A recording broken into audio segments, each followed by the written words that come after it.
नमस्कार विद्यार्थियों, ऑनलाइन कक्षा में आपका स्वागत है। भारवी जो कि संस्कृत साहित्य काव्य में अर्थ गौरव के लिए प्रसिद्ध हैं, इनके समय, इनकी रचना के विषय में हम पूर्व में जान चुके हैं। संस्कृत साहित्य के आकाश में कालिदास के बाद यदि किसी दूसरे महान कवि का नाम आता है तो वह भारवी है। आज हम भारवी के किरातार्जुनीयम जो महाकाव्य है उसके विषय में अध्ययन करेंगे, जिसमें प्रथम सर्ग है। और एक जानकारी जो आपके लिए पहले भी आपको बताई गई है कि वीररस प्रधान काव्य है और अर्थ गौरव के लिए क्यों प्रसिद्ध है, ये आप जब यहाँ श्लोकों का अध्ययन करेंगे तो आपको पता चल जाएगा कि भारवी ने एक एक शब्द में किस प्रकार से उसको मोतियों की तरह गूंथा है और उसके अनेक अर्थ उसमें से निकल के आते हैं। तो इसी काव्य के कारण ही साहित्यकाश में भारवी को भारवे अर्थ गौरवम ये उक्ति भारवी के लिए प्रचलित है। प्रथम सर्ग का अध्ययन प्रारंभ करने से पूर्व मैं आपको ये भी बताना चाहती हूँ कि जब भी हम किसी काव्य या महाकाव्य या नाटक का प्रारंभ करते हैं तो सबसे पहले हम अपने जो इष्ट देवी देवता हैं उनका स्मरण करते हैं, क्योंकि ये भारतीय संस्कृति की एक परंपरा रही है कि किसी भी कार्य को प्रारंभ करने से पूर्व उस कार्य के निर्विघ्न समाप्ति के लिए हम अपने जो भी इष्ट देवी देवता हैं उनसे एक तरह से आशीर्वाद लेते हैं कि जो भी हम कार्य प्रारंभ करने जा रहे हैं वो निर्विघ्न रूप से समाप्त हो, अपने अंतिम छोर तक बिना किसी विघ्न बाधाओं के पहुँचे। तो यहाँ भी काव्य का प्रारंभ करने से पूर्व जो जैसे कि मंगलाचरण किया गया है। मंगलाचरण भी जैसे कि साहित्य में बताया है कि आशीर्वादात्मक, नमस्कारात्मक और वस्तु निर्देशात्मक 3 प्रकार के मंगलाचरण हमारे साहित्य में बताए गए हैं। तो यहाँ पर महाकवि भारवी ने किरातार्जुनीयम में जो मंगलाचरण किया है वो वस्तु निर्देशात्मक मंगलाचरण से अपने काव्य का प्रारंभ किया है। तो इसी तरह से हम इस प्रथम सर्ग का प्रारंभ करते हैं। देखिए, श्लोक है, श्रिय कुरुणाम अधिपस्य पालनीम प्रजासु वृत्तिम यम युक्त वेदितुम सवर्णिलिंगी विदिते समाययौ युधिष्ठिरम द्वैत वने वनेचर है। कुरुणाम अधिपस्य, कुरु प्रदेश के राजा कौन? दुर्योधन। तो कुरुणाम अधिपस्य, कुरु जनपद के राजा दुर्योधन की श्रिय पालनीम प्रजासु वृत्ति, श्रिय राज्य लक्ष्मी का पालन करने वाली या संरक्षण करने वाली, प्रजासु वृत्तिम प्रजाजन विषयक व्यवहार को, वेदितुम जानने के लिए, यम युक्तम जिसको नियुक्त किया था, स वर्णिलिंगी वह वर्णिलिंगी ब्रह्मचारी वेशधारी जैसे वेश को धारण करने वाला, वनेचर वनेचर, विदित समाययौ संपूर्ण वृत्तांत को जान करके, द्वैत बने द्वैत वन में, युधिष्ठिरम समाययौ युधिष्ठिर के पास लौट आया। यहाँ पर क्या है कि जो युधिष्ठिर आदि जो पांडव हैं वो उन्होंने एक जो किरात वेशधारी ब्रह्मचारी वेशधारी जो वनेचर है उसको दुर्योधन की शासन व्यवस्था कैसी चल रही है, प्रजाजनों के साथ उसका व्यवहार कैसा है, क्या वहाँ सभी लोग सुखी हैं, इन सभी चीज़ों का पता लगाने के लिए युधिष्ठिर ने एक ब्रह्मचारी वेशधारी वनेचर को नियुक्त किया था अपने गुप्तचर के रूप में कि तुम युधिष्ठिर के राज्य में जाओ और वहाँ ये पता लगा के आओ कि युधिष्ठिर का लोगों के प्रति व्यवहार कैसा है या किस प्रकार से वो अपने शासन को चला रहा है। यहाँ उसी की ओर संकेत किया है कि कुरुणाम अधिपस्य श्रिय पालनी प्रजासुवृत्ति, कौरवों के अधिपति राजा दुर्योधन के राज्य लक्ष्मी को पालन करने वाली प्रजासुवृत्ति प्रजाजन विषयक व्यवहार को, वेदितुम जानने के लिए, यम युक्तम जिसको इस कार्य के लिए नियुक्त किया था, स वर्णिलिंगी वह ब्रह्मचारी वेशधारी जो वनेचर था, विदित संपूर्ण वृतांत को जान करके, द्वैत बने उस द्वैत वन में, युधिष्ठिर समाययौ युधिष्ठिर के सामने उपस्थित हुआ। यानी कि दुर्योधन के विषय में संपूर्ण जानकारी को प्राप्त करके जो वनेचर था, जिसको युधिष्ठिर ने नियुक्त किया था दुर्योधन की राज व्यवस्था जानने के लिए, वो सारा पता करके सब कुछ जान करके वापस द्वैतवन में युधिष्ठिर के सामने उपस्थित हो जाता है। आगे है, यहाँ पर आपको मैं बताना चाहूँगी कि वंशस्थ छंद है, जिसमें लक्षण आपने पढ़ा होगा। जतौ तु वंशस्थ मुद्रितम जरौ, जहाँ पर जगण तगण जगण रगण क्रम से जो 12 वर्ण होते हैं। तो इस जो क्रातर्जुनीयम का जो प्रथम सर्ग है, ये संपूर्ण वंशस्थ छंद में ही लिखा गया है। दूसरा श्लोक है, कृत प्रणामस्य मही भुजे जिताम सपत्ने निवेदिष्यते न विव्यथे तस्य मनो न ही प्रियम प्रवक्तुम इच्छति मृषा हितैषिणः। देखिए क्या है, कृत प्रणामस्य मही भुजे जिताम सपत्नेन, सपत्नेन शत्रु के द्वारा, जिताम जीती गई महिम पृथ्वी को, मही भुजे पृथ्वी के राजा युधिष्ठिर को कृत प्रणामस्य प्रणाम कर चुकने के बाद, ना विव्यथे तस्य मनो, उस जो वनेचर है उसका जो मन है वो व्यथित नहीं हुआ, न ही प्रियम प्रवक्तुम इच्छति मृषा हितैषिणः, कि जो स्वामी का हित चाहते हैं, ऐसे लोग जो स्वामी का कभी भी अप्रिय नहीं सोच सकते, सदैव स्वामी के हित की बात रखते हैं, ऐसे लोग मृषा असत्य या झूठे, प्रिय और जो प्रिय बात है, प्रवक्तुम न इच्छति वो कहना नहीं चाहते हैं।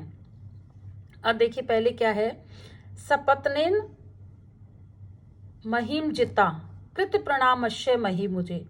कि शत्रु के द्वारा कृत प्रणामस्य प्रणाम करने के बाद, वनेचर ने युधिष्ठिर के सामने आकर उसको प्रणाम किया, तो प्रणाम करने के बाद सपत्नेन महिम जिता मही भुजे निवेदिष्यते, उस शत्रु के द्वारा जीती गई पृथ्वी वाले राजा युधिष्ठिर को निवेदन करते हुए, निवेदन क्या करते हुए कि दुर्योधन का जो भी वृत्तांत वो जानकर आया था उसको बताने हेतु निवेदन करते समय, न विव्यते तस्य मनो न ही प्रियम प्रवक्तुम इच्छति मृषा हितैषिणः,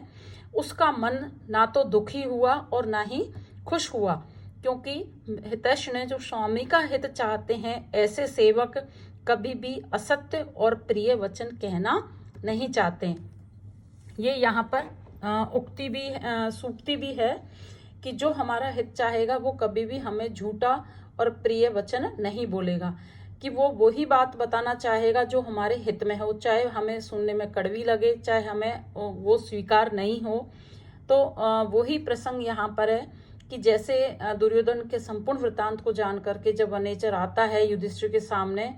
तो वो उनको एक तरह से वहाँ के संपूर्ण वृत्तांत को निवेदन करने के लिए तैयार है, और वो ये सोच रहा है कि मैं यदि सच्चा स्वामी का हितैषी हूँ तो मैं वही सब बताऊंगा जो मैंने वहाँ पर देखा है और महसूस किया है, क्योंकि मैं स्वामी का सच्चा हितैषी हूँ, और जो सच्चा हितैषी होता है वो कभी भी असत्य भाषण अपने स्वामी के लिए नहीं करता है। इस प्रकार से यहाँ एक सामान्य से अर्थ का विशेष अर्थ से समर्थन किया गया है। आगे है श्लोक, द्विषाम विघाताय विधातुमिच्छतो रहस्य अनुज्ञाम अधिगम्य भूभृतः स सौष्ठव औदार्य विशेषालिनीं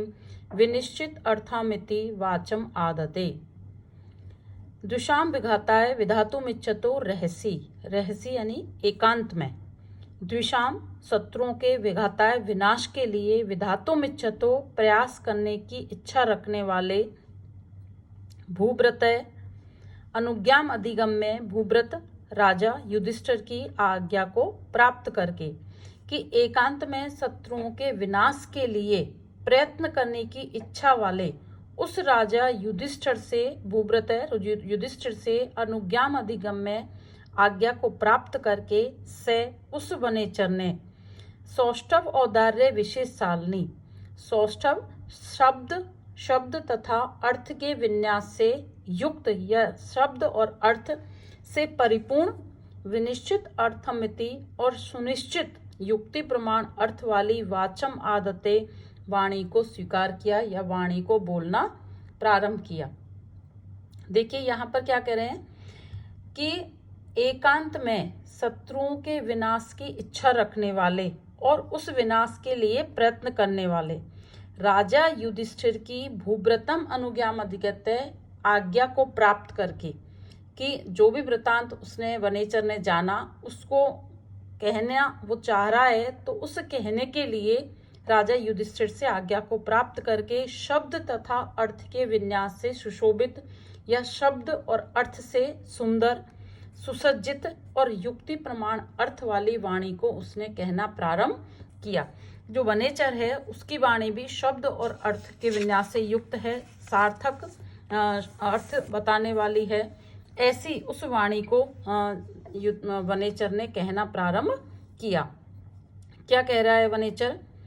क्रियासु युक्तेन नृपः चार चाक्षुषो न वंचनीया प्रभुवो अनुजीविभिः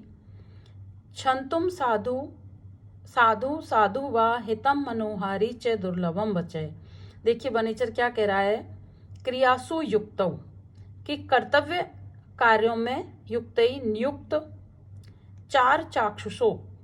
चाक्षुषो गुप्तचर रूपी नेत्रों से देखने वाले नृप जो राजा लोग हैं, अनुजीवी भी अपने जो अनुजीवी हैं जो सेवक हैं उनके द्वारा ना वंचनीय ठगे नहीं जाने चाहिए। कि जो राजा लोग हैं उनकी समस्त जो क्रिया प्रतिक्रियाएं वो अपने सेवक मंत्री गुप्तचर उन्हीं के ऊपर एक तरह से आश्रित होती हैं। जो भी सेवक जिस कार्य में नियुक्त होता है वैसे ही वो सूचना लाकर राजा को देता है और उन्हीं के सूचनाओं के आधार पर जो संपूर्ण राज्य कार्य है वो सफलतापूर्वक संचालित होता है। तो यहाँ पर वनेचर क्या कह रहा है कि ऐसे कर्तव्य कार्यों में नियुक्त, कि जिस सेवक को जो भी कार्य दिया है उसमें वो पूरी ईमानदारी के साथ में अपने कार्य को करे,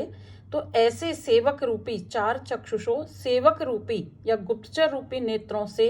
देखे जाने वाले जो अनुजीवी प्रभवों गुप्तचरों के द्वारा जो राजा लोग हैं न वंचनीय ठगे नहीं जाने चाहिए। कि हमें जो भी कार्य दिया गया है हम वैसा ही जो सूचना है, चाहे वो सत्य है असत्य है, आपको सुनने में अच्छी लगे नहीं लगे, लेकिन हमें जिस कार्य में नियुक्त किया है तो हमें पूरी ईमानदारी के साथ उस कार्य में अपना सहयोग देना चाहिए। हमारी किसी भी सूचना या गलत मार्गदर्शन के से राजा लोग ठगे नहीं जाने चाहिए। क्षन्तुम असाधु साधुवा, कि हे राजन प्रिय और अप्रिय जैसी भी बात है आप मुझे क्षमा करें। हितम मनोहारी च दुर्लभम वचम, क्योंकि हमारे हित के योग्य भी हो और मन को अच्छे भी लगें, ऐसे जो वचन है वो दुर्लभ होते हैं। क्योंकि ये एक सूक्ति है जिसमें बताया गया है कि कोई भी व्यक्ति जो आपका हित चाहता है वो कभी भी आपसे मीठा नहीं बोलेगा, वो कभी भी आपसे अच्छी अच्छी बातें नहीं करेगा। वो जैसा होगा, चाहे वो कड़वी है, चाहे आपको सुनने में अच्छा नहीं लगे, लेकिन जो सत्य है वही वो कहेगा। तो यहाँ पर वनेचर ने एक बहुत बड़ी बात कही है कि हे स्वामी, कि जो भी कर्तव्य कार्यों में गुप्तचर आपके द्वारा नियुक्त किए गए हैं, ऐसे गुप्तचर रूपी नेत्रों से राज्य शासन को चलाने वाले जो राजा लोग हैं वो कभी भी ठगे नहीं जाने चाहिए। इसलिए हे राजन साधु असाधु व क्षन्तुम, कि मेरी बात चाहे अप्रिय हो या प्रिय, लेकिन आप मुझे क्षमा करें, क्योंकि हितकारी और मन को प्रिय लगने वाले जो वचन है वो इस संसार में सदैव ही दुर्लभ हैं। कि ऐसे वचन बहुत ही कम मिलेंगे जो आपके हित में भी हो और वो आपको अच्छे भी लगें। जो आपके हित में होंगे वो वचन कभी भी आपको अच्छे नहीं लगेंगे, वो सदैव आपको असत्य और कड़वे ही लगेंगे। तो इस प्रकार से यहाँ पर गुप्तचर ने कहा है। आगे श्लोक है सा किम सखा साधु ने शास्ति यो अधिपय हितान्ने ये संसृणते सा किम प्रभु सदा अनुकूलेषु ही कुर्वते रतिम नृपेषु अमातेषु च सर्व संपद है। अब यहाँ पर क्या कह रहे हैं जो वनेचर है कि साकिम सखा साधु ने शास्ति यो अधिपय, यो जो व्यक्ति अधिपय राजा को या अपने स्वामी को साधु ने शास्ति उचित परामर्श नहीं देता है, साकिम सखा वह कैसा मित्र। कि यदि कोई अपने आप को राजा का मित्र होने का दावा करता है और वह राजा को उचित सलाह नहीं देता है, गलत सलाह देता है, तो वो राजा का मित्र नहीं है। हितान ये संस्कृते स किम प्रभु, और जो राजा अपने ऐसे मित्र की हितकारी बात को न संसृणते, सुनता नहीं है, वह कैसा राजा? यदि राजा है तो उसको प्रिय अप्रिय दोनों ही बातों को सुनना पड़ेगा। क्योंकि सदा अनुकूलेषु ही नृपेषु अमात्येषु, कि राजा और मंत्रियों के सदा अनुकूलेषु, सदैव अनुकूल होने पर ही सर्व संपदाएं, सभी प्रकार की जो संपदाएं हैं, रतिम कुर्वते, उनसे अनुराग करती हैं, या उस राज्य में सभी संपत्तियां फलती फूलती हैं। यहाँ पर वनेचर ये कहते हुए निवेदन कर रहा है कि हे राजा, कि यदि कोई आपको उचित सलाह नहीं देता है तो साकिम सखा, वो आपका कैसा मित्र? हितान ये संस्कृति साकिम प्रभु, और यदि अपने हित की बात को कोई नहीं सुनता है राजा, तो वो फिर राजा होने के लायक नहीं है। क्योंकि यदि उसके हित की बात है तो चाहे वो प्रिय है अप्रिय, राजा को सुननी ही चाहिए। सदा अनुकूलेषु ही कुर्वते रति नृपेषु अमात्येषु सर्वोत्तम, कि प्राय ये देखा गया है कि राजा और मंत्री जब उनके विचार परस्पर अनुकूल होते हैं, किसी प्रकार का मतभेद नहीं होता है, तो वहां पर उस राज्य में सारी जो प्रजाएं हैं वो सुख समृद्धि धन धान्य से युक्त होती हैं, और किसी भी प्रकार का द्वेष या क्लेश वहां पर नहीं होता है। इसलिए हे राजन, मेरी जो भी बात मैं आपको अब आगे कहने जा रहा हूँ, चाहे वो आपको सुनने में अच्छी लगे या नहीं लगे, किंतु आपको वो सुननी चाहिए, क्योंकि आप एक राजा हैं, और ऐसे राजा को अपने सभी जो सेवक जो भी उनके हित की बात बताना चाहें उसको ध्यानपूर्वक सुनना चाहिए। तभी राज्य में सभी प्रकार की धन संपत्तियां फलीभूत होती हैं, प्रजाजन सुखी रहते हैं। धन्यवाद।